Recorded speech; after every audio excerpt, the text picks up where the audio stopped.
Now, India has 100,000 patients with type 1 diabetes. So, in terms of sheer proportion, the number might seem low, but in sheer numbers, 100,000 patients with type 1 diabetes mellitus, and considering the relative inadequacy of the Indian healthcare pertaining to type 1 diabetes, particularly, this is a humongous number in terms of the socio-economic and the healthcare burden. Pedagogic research across the globe reveals significant association between the pancreatic markers as also the systemic markers. Now, unfortunately, Indian data pertaining to the same is lacking at best.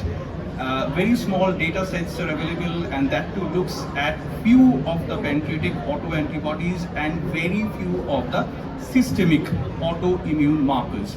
Now here this is an observational cross-sectional study in which we looked at 115 consecutive patients with type 1 diabetes mellitus, and we looked at the association of the pancreatic markers, we looked at the association of the pancreatic markers with the C-peptide levels, we looked at the pancreatic markers and the association with the systemic markers like thyroid autoantibodies, celiac disease, anti-ovarian antibody, which could be a marker of premature ovarian failure based on global data.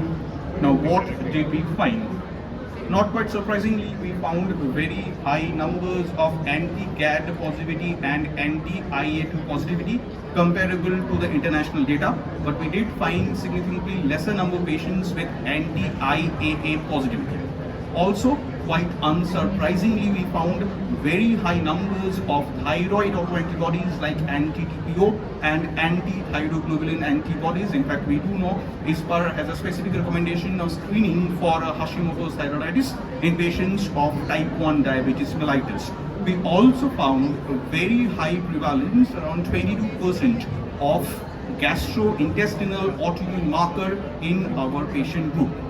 Unlike the Brazilian and Mexican and Argentine data, we found very low numbers of anti-21 alpha hydroxylase positivity and no number of anti-ovarian antibody.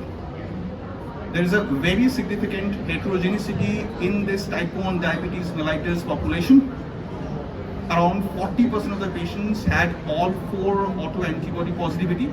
But also, there was a significant number of patients of type 1 diabetes diagnosed phenotypically who had none of the autoimmune marker positivity.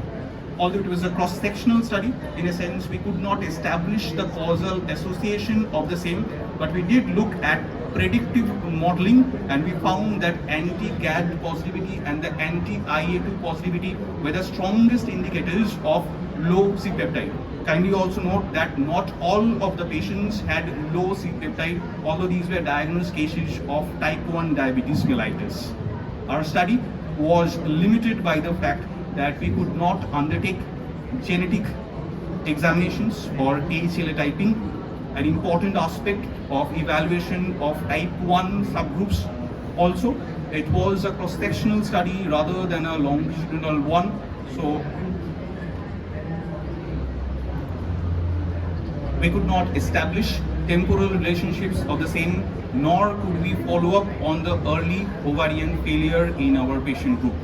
In a sense, this study, in terms of its magnitude, the enormity of the autoantibody panel that we evaluated, seems to be the first of its kind from the Indian subcontinent.